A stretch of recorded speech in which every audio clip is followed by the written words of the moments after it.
Hey everyone, welcome to Recapps. Two children were lost in the world of their own play, laughing and running without a single care. They didn't notice the strange shadows flickering quickly outside the large glass window. Outside, a world full of zombies roamed. It had been 6 years since the zombie virus had spread, turning the world into a wasteland of fear. Yet, somehow, these two siblings had managed to survive, hiding in a lone mansion in this abandoned area. Survival here was no ordinary feat. The dangers they faced were beyond what anyone could imagine. Not long ago, a couple in a car had arrived outside their mansion. The elder brother, Jim, armed himself with a toy gun and cautiously stepped outside. The man asked directly, "Where are your parents?" Jim stayed silent. He didn't answer. That night, Jim and his younger sister worked together, locking every door and window of the house. Outside, figures resembling children, zombies, were waiting, ready to break in at any moment. Somehow, the night passed. The next morning, Jim carefully checked the magazine of his gun. It was no toy. It was very real. Feeling confident, the siblings stepped outside again to play. But just then, the same pickup truck returned. This time, the couple's demeanor was far sterner. Once more, they asked about Jim's parents. Jim lied, saying they had gone to the town to buy supplies. But deceiving two adults was never going to be that easy. The woman smiled sweetly, but her tone carried warning. "The town is several hours away. We'll stay here until they return. You'll be safe with us." When they saw the fully stocked pantry and a running refrigerator, they decided immediately to stay. The man, Jack, said he would go hide the car outside, his movements nervous like they were being followed. During the quiet night, Jim silently listened to their conversations. It seemed they had taken a liking to the mansion. Concerned about safety, Jim hid his little sister in a secure room. A habit that had kept them alive all these years. Early the next morning, Jack had breakfast ready, behaving as if this mansion was now his own home. Outside, calm and composed, Jim muttered something strange. Over before you know it. As night fell again, Jim asked a sudden, strange question, "Is it time now?" His dog came close, sniffed him, and slowly shook its head. Instantly, Jim lifted his sister, carrying her to the safety room. Downstairs, the couple was still enjoying themselves, oblivious to the danger looming just above them. The girl excused herself to the bathroom. That's when she saw zombies bending near the window. Quickly, she turned off the light, hoping darkness would hide her. But just then, the room's door creaked open. Jack felt something wrong immediately, drew his gun, and froze in horror as he saw his girlfriend lying on the floor, covered in blood. After that night, the couple vanished completely, leaving no trace behind. Meanwhile, Jim and his sister continued as if nothing had happened. The next day, they went outside to play, just like any other day. This was not the first time someone had tried to invade their home. Meanwhile, in a snowy forest, a man with long hair walked carefully, observing traps set in the snow. Following the signs, he eventually reached the mansion. Suddenly, a little girl appeared before him. Before he could react, a sharp sting hit his neck. He was unconscious. And the culprit? Jim. This was just another clever trick that kept the siblings alive. When the man woke up, Jim stood before him, gun ready. During questioning, the man revealed his name, Adon. He was a special forces soldier heading north in search of his missing wife. Jim was surprised. Adon seemed different from anyone else. He didn't ask for food or medicine, only his gun back. Jim made a deal. If Adon helped restore power to the mansion, he would return the weapon. Adon asked about Jim's parents. This time, Jim didn't lie. He explained that his father, a scientist, had been missing for a long time, and his mother, an agent, had gone on a mission recently but would return soon. Adon noticed the treadmill powering the mansion and was amazed. Just then, a zombie appeared outside the window. Without hesitation, Adon grabbed an iron rod and killed it. Returning bloodied, he faced Jim's furious shout. "Why did you kill it? The windows are bulletproof. No zombie can get in." Adon was scolded, but felt a growing sense of respect for the siblings. He climbed onto the treadmill himself, running to generate electricity all night. He ran so hard that he nearly collapsed. At some point, Jim's sister appeared, circling him, scrunching her nose, laughing, saying, "It stinks," before running away. Adon quickly went to the bathroom to wash. The little sister approached with a hairpin as a gift. Early in the morning, Jim had already stepped out of the mansion. She and her little sister checked all the traps they had carefully set around the area. This was their first line of defense, the very thing that had kept them alive all these years. Today, just as expected, a live, jumping, struggling zombie had been caught in one of the traps. Jim's eyes gleamed with a mix of relief and focus. She knew how close danger always lurked, and yet her heart thumped with the thrill of survival. Meanwhile, inside the mansion, Adon had finished his breakfast and decided to explore a section of the house where Jim's mother had once worked. On the table, a few photographs were scattered, along with a single car key. Aiden's instincts made him run toward the garage, but disappointment struck. The car was broken, useless in its current state. That's when he noticed a small room tucked into the corner. He guessed it might be a tool room and decided to take a look inside. Just as he was about to enter, Jim, returning from her morning patrol, shouted sharply, stopping him.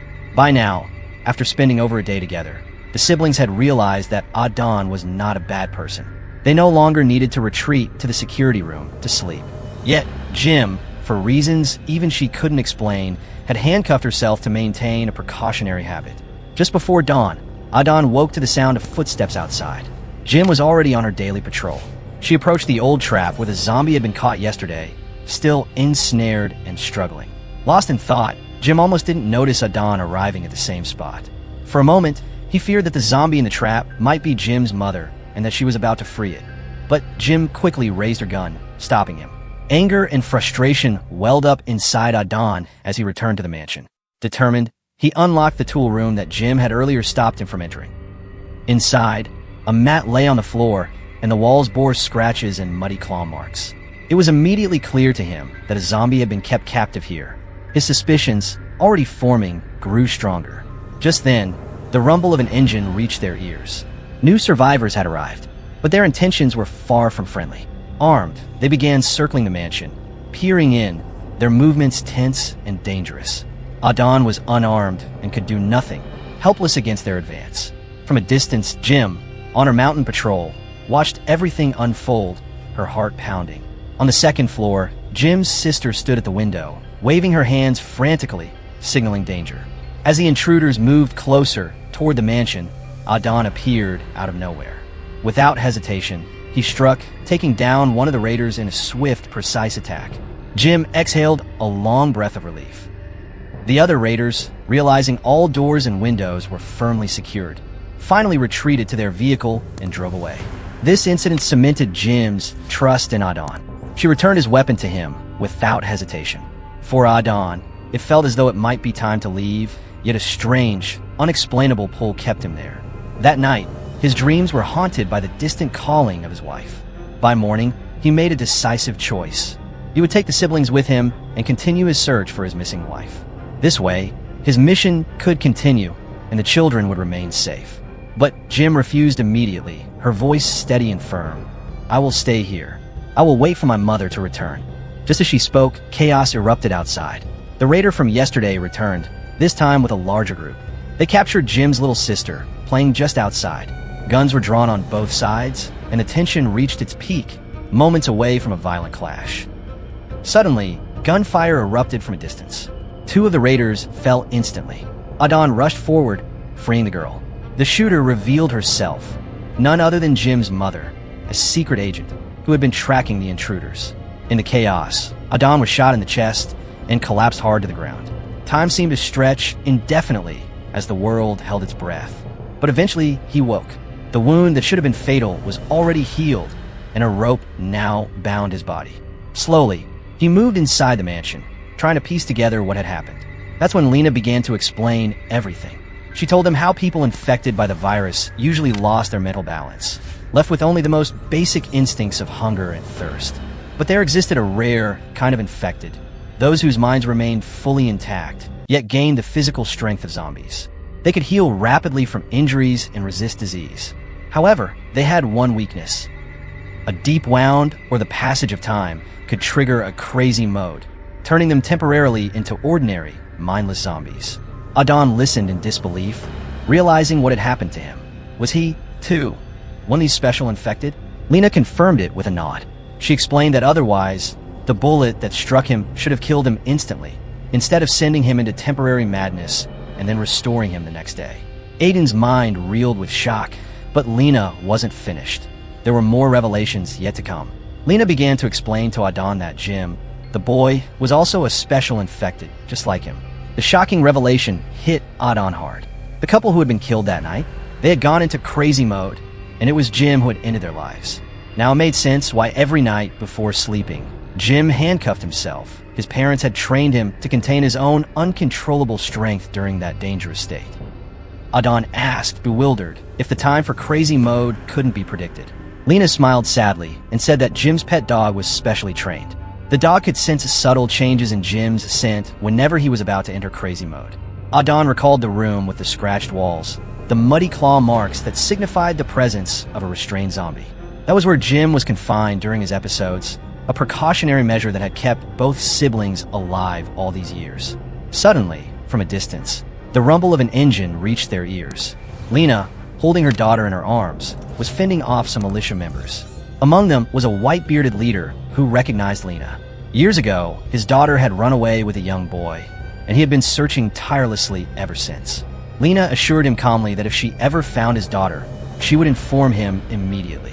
The white-bearded man nodded and left with his team, continuing his search. That night, Adon, curious and unsettled, asked about the mansion itself. Lena revealed that the National Security Bureau had long anticipated the possible outbreak of the zombie virus. In preparation, they had secretly built thousands of such safe shelters in remote locations across the country. Each structure was made of reinforced materials, equipped with special security features, and powered by a self-sufficient energy supply system. Hearing this, Adon felt a mix of awe and frustration. Surely, this information could have saved countless lives if it had been shared earlier. But Lena simply shook her head, a sad smile on her lips. Lena then shared the story of Jim and his sister. Both children were born with heart defects. Their father, a biologist who had discovered the zombie virus, realized that Jim would not survive past the age of 3. Desperate to save his son, he made the impossible decision to inject the zombie virus into Jim. By a strange twist of fate, Jim became especially infected. But the first time Jim went into crazy mode, his father was bitten during the chaos, slowly turning into a normal zombie. Lena had no choice but to end her husband's life herself. Hearing this, Adon felt a profound respect for her, a mother who would do anything to protect her family. Over time, Lena's family began to trust Adon completely. One day, Jim's dog suddenly started barking furiously. Lena knew immediately that Jim's condition was worsening again. She locked him in a secure room, and soon, horrifying screams echoed from inside. Lena sat silently outside the door, her heart torn because there was no other way to handle it. Adon quietly approached her and said he would take the watch, perhaps understanding for the first time the difference a man's presence could make in protecting a family. Yet, fate had more in store. While Jim battled inside, her sister, playing outside, suddenly collapsed unconscious. Lena instantly realized that her daughter's heart condition had flared up, and without advanced medical care, they were helpless. Adon suggested infecting her daughter with the zombie virus, just like Jim, hoping it could save her. But Lena refused immediately, her resolve unshakable. She reminded him that Jim's survival had been a miracle against all odds, and her daughter had already suffered too much. Together, they made the heart-wrenching decision to let the girl go peacefully. Jim, Lena, and Adon accompanied her on her final journey, sharing in her last moments. Afterward, it was time for Adon to leave. Though Jim and Lena begged him to stay, he remained steadfast, determined to continue his search for his missing wife. Suddenly, the mansion felt emptier. 2 vital presences had gone, leaving silence and uncertainty. Meanwhile, in the nearby forest, the white-bearded man's men discovered the car that Jack had hidden earlier. Ironically, the couple who had once tried to seize the mansion were the very ones responsible for abducting his daughter. And now, the closest safe location to the car was Lena's mansion. The white-bearded man decided to investigate the mansion again, intent on retrieving his daughter. At that very moment, Adon, sleeping in the snow, awoke to the sound of rapid footsteps. Outside, footprints and tire tracks led straight to Lena's house. Anxiety surged within him, and he sprinted along the path, arriving to see the mansion fully under militia control. The white-bearded man accused Lena of hiding his daughter, claiming evidence had been found on the mansion grounds. Lena, powerless, could only watch silently, unable to defend herself. Adon, moving stealthily, crossed the perimeter and slipped inside. He found Jim's sister hiding in the kitchen. Assessing the number of enemies, he drew his weapon, becoming a silent reaper in the shadows. One by one, he eliminated the malicious soldiers, moving like a ghost through the mansion. When he reached the hall, guns were aimed at his head from all directions. But then, in a move that stunned everyone, Adon pressed a knife to his own neck. Only Lena understood the plan. She grabbed Jim's sister and quietly led her out of the hall. As anticipated, Adon entered full crazy mode, his strength unmatched, and systematically destroyed the white-bearded man's team. This time, Lena hadn't restrained him beforehand. She fled the mansion with her son, leaving Adon to face the chaos. His roar summoned nearby zombies, adding to the destruction. By morning, Adon awoke to see the mansion in ruins. On the table lay a letter from Lena. It read that mother and son had left by car toward the north, and perhaps, if fate allowed, they would meet again. Adon smiled, picked up his daughter's favorite doll, slung it on his back, and set off northward, continuing his journey. And so ends the story. A tale of special infected, relentless survival, love, and sacrifice. Though the setting could belong to a low-budget film, its tension, emotional depth, and cinematic action make it a mid-high quality movie, leaving a lasting impression. Join next time for another story that makes you think and feel. Until then, stay curious and stay safe.